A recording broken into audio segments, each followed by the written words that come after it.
the sole solution to the problem of man. It entails a fundamental change in the pattern of human thinking and behavior. The undeveloped man thinks arbitrarily, unsystematically, at random, usually under the influence of passing motive or inherent tendencies. When science and technology come, he is taught and trained to think systematically. The man then thinks in terms of science and technology. In terms of science, he thinks, what is it?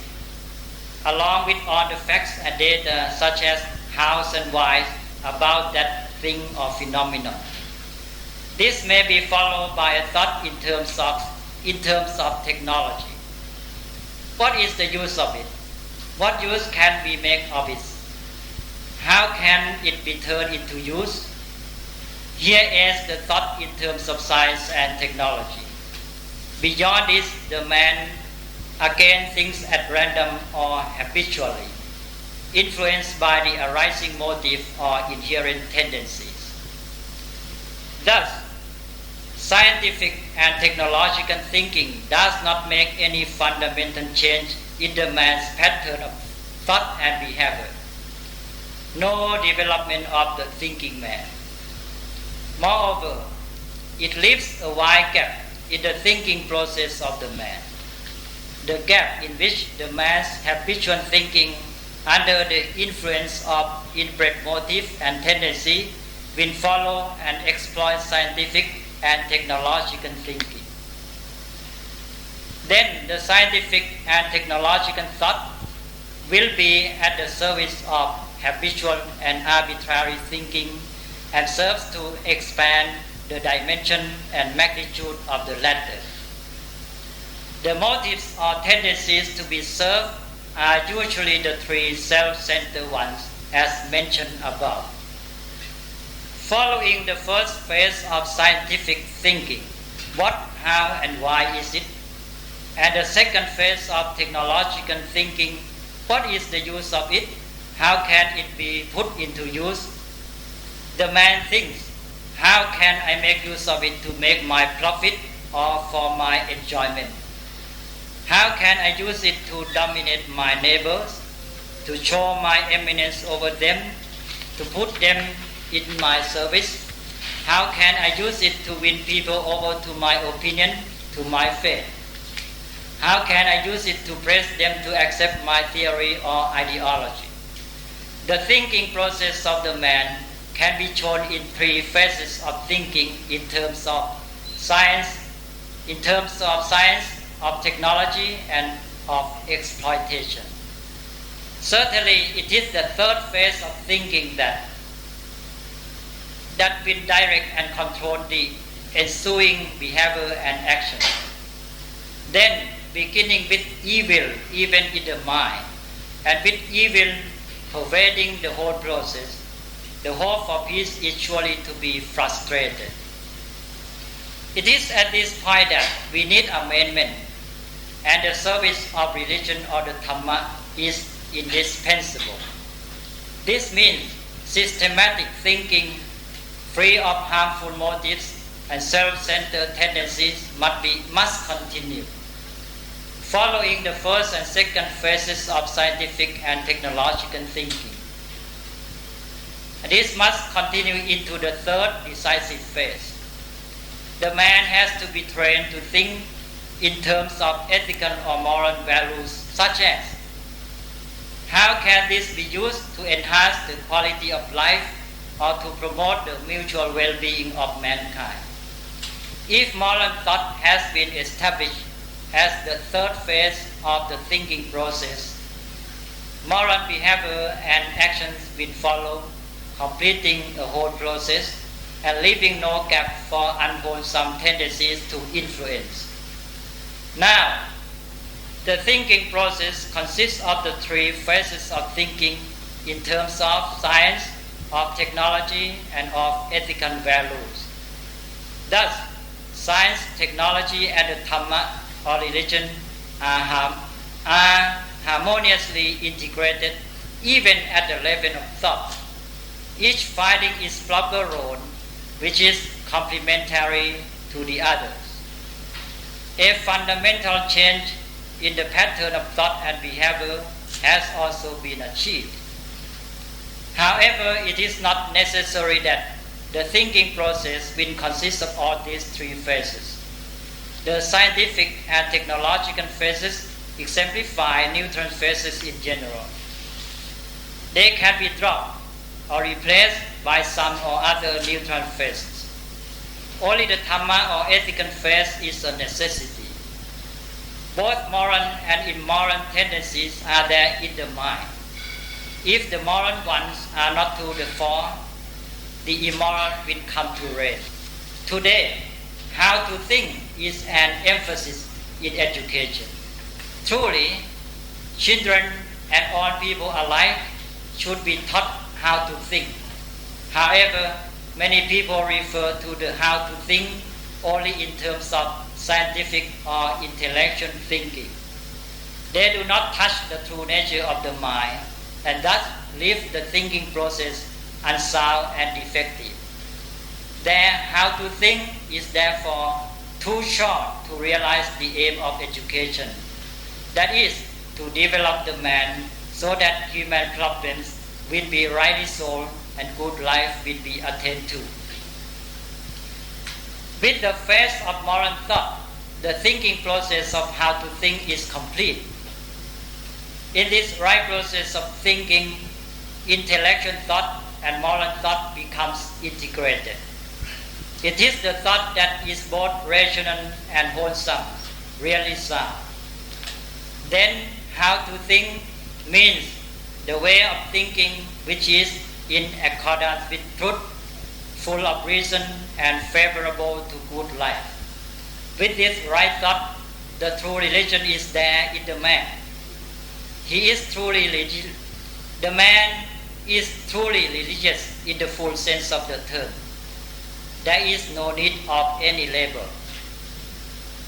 The right process of thinking as described above is the connection through which mental or emotional development can induce and occasion physical and social development, and through which mental and emotional freedom contribute to the achievement of or even effectuate physical and social freedom. Deeper into the sphere of mental or emotional development is the readjustment or purification of the contents of the mind itself.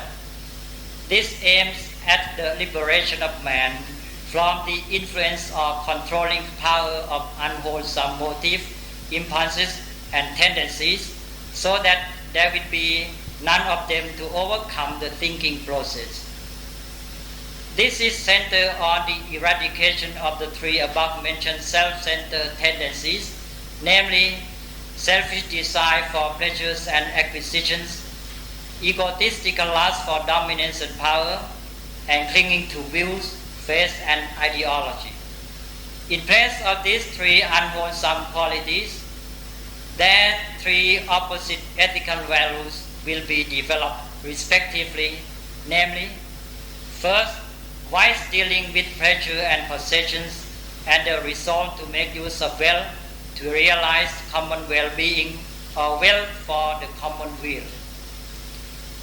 Secondly, respect for and appreciation of the value of life, the ways of other people, and social order. Thirdly, detached search for truth with the attitude of tolerance and good wishes to those who have different views of the truth. Usually, the three self-centered tendencies are not given up right away by generating the three counter values, and the latter also are usually not directly brought about to replace the former. The destruction of the former and the growth of the latter are, as a rule, the corollaries of the development of such virtues as loving kindness, compassion, sympathetic joy and equanimity, and the practice of such ethical principles as generosity, kindly speech, life of service, and equality consisting in impartiality and participation. The development of the heart needs a great deal of contribution of the development of wisdom, as the real freedom of the heart can be realized only through the freedom of true knowledge of wisdom. Accordingly, the total eradication of the three self-centered tendencies will be actualized only when one has attained the enlightenment or the full understanding of life. When wisdom is lacking or in the early stages of its development, man has to depend on the three self-centered tendencies for his self-protection, though he has to risk their harmful influence. Once wisdom or true knowledge has been developed to the full, the man living under the guidance of wisdom can do away with all of them.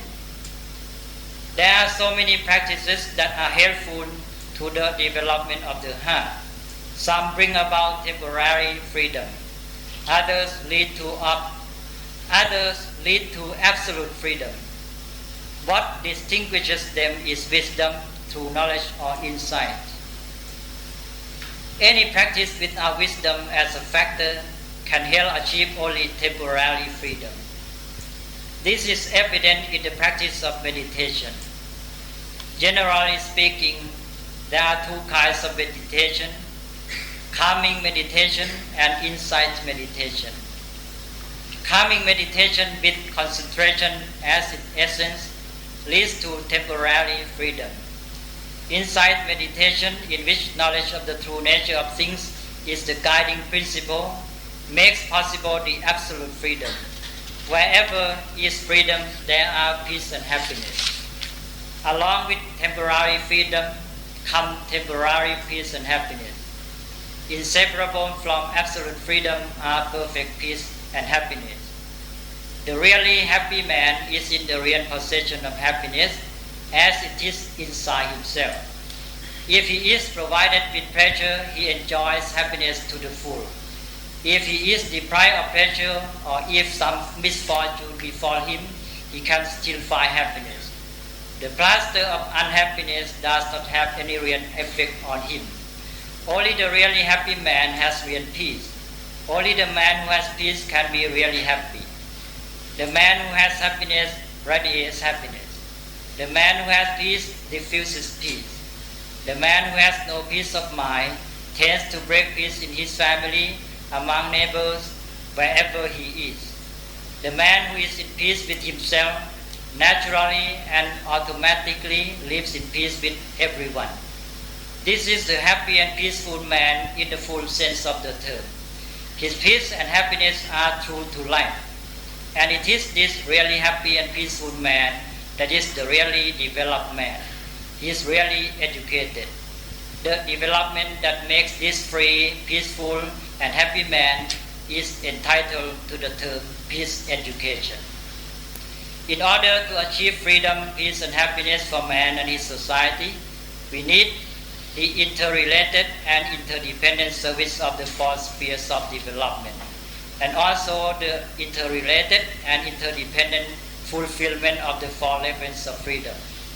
In the process of successful development, we have to deal wisely with the two principal domains that affect man's life, that is, the inner world of the man himself and the outer physical world. Success in the solution of problems and the creation of peace lies in the right understanding and proper recognition of the relationship between the two domains and of the extent and limitations of the roles and contribution capabilities of each of them, and in action in accordance therewith. Regarding the outer world, we have to appreciate the roles of science and technology and the various social institutions in the process of development that leads to freedom.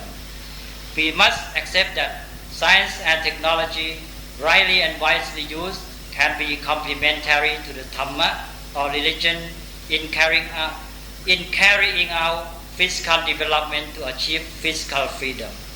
Effective and efficient social, economic, and political systems and organizations are indispensable if social development is able to effectuate social freedom.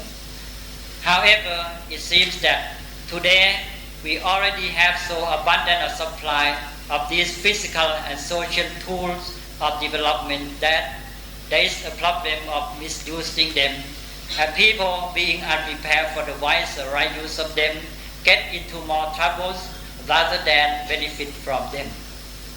Now, we should stop giving them priority.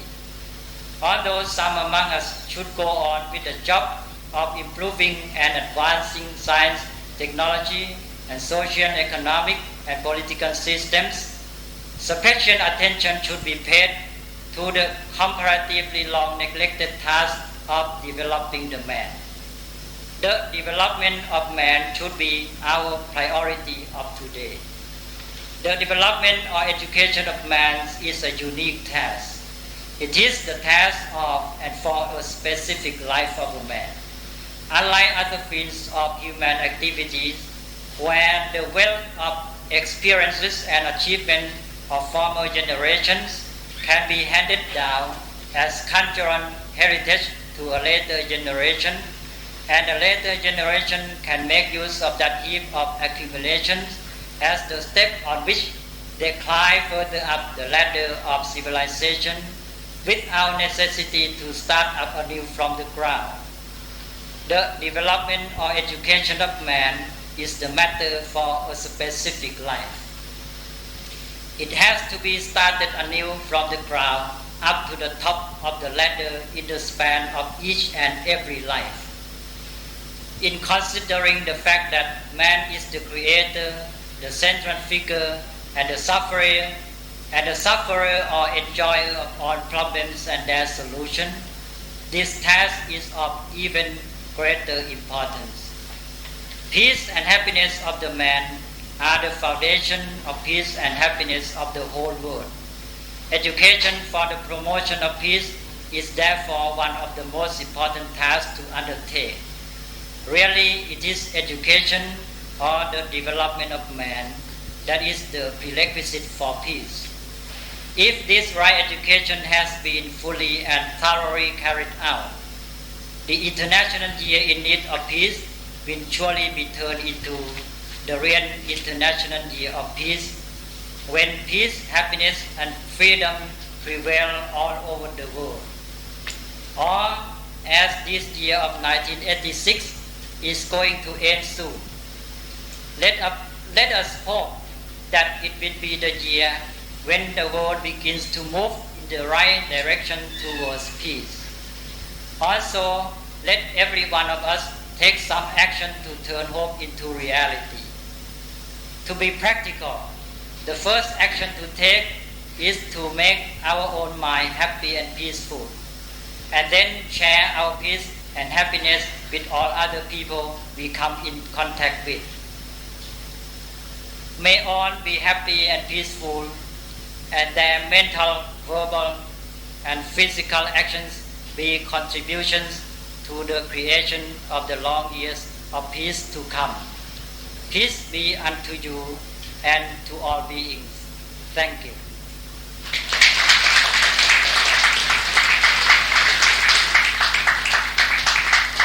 Ladies and gentlemen, I must admit that I have not been rigid in keeping the time, but considering that the paper have not been distributed beforehand, and the presentation has been so effective and forceful, so I have decided to let the speaker go on and use the time that we should have enjoyed the coffee. So what is at the expense of my decision is the coffee break. I think you must excuse my doing so. I wonder, we have run over time now, if you have any questions, since we have really the man of peace in the real sense of the word here, and his resourcefulness. If you want to use it, I think we can use a couple of minutes for that.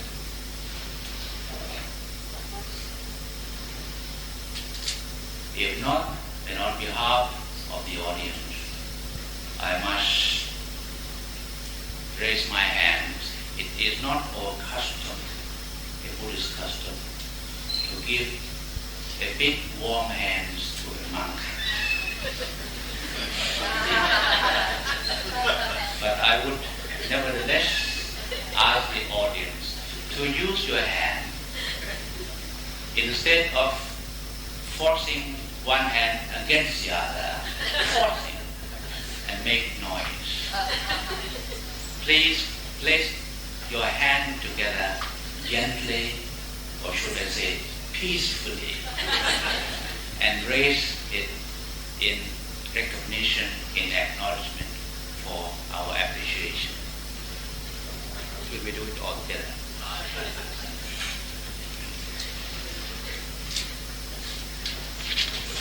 Your most reverend, we just give you on words to express our gratefulness and our appreciation of your presence with us this afternoon. It's really more than a speech. It's a preaching, really. And the preaching will be distributed at the end of the conference, I mean after the closing remarks. So please don't leave. And many works of his has been translated into English and will be published soon by the Yale University Press. But for the time being, I have one book in Thai, See America and Solve Problems in Thailand. And one chapter is something that cannot be exported to America. So we'd like to announce this in Thai. สำหรับท่านที่สนใจนะคะติดต่อได้ที่คุณสวนิช ลาภานามอยู่ที่นี่นะคะเบอร์โทรศัพท์ 3778364 ที่จะสั่งจองหนังสือที่ได้ค่ะคุณสวนิชอยู่ที่นี่ท่านยกมือนิดนึงค่ะ And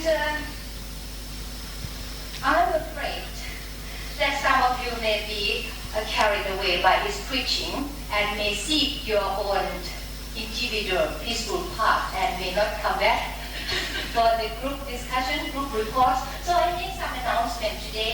Now, Roland and Jennifer Doss, please come for an important message for you at the Secretariat. And tomorrow morning for the Viman Mek tour, come to the rector's office at 8 or here at half past 8 in front of the Asia Hotel. Either 8 at the rector office, Chulalongkorn University, or half past 8 here. And in the afternoon, for those who sign up for July campus tour, come here at half past 1 or 1:45 at Chiba for campus tour tomorrow afternoon and tomorrow morning in Viman. And to avoid confusion, if you go out and turn left, you'll see your refreshment. Thank you. Shall we have 15 minutes break or something? The meeting would be reconvened at, I guess, at yes, a quarter to 4. Please come back at a quarter to 4. And so we have only 15 minutes. And this is bad news, unfortunately. The chairperson would be the same who's. Thank you very much.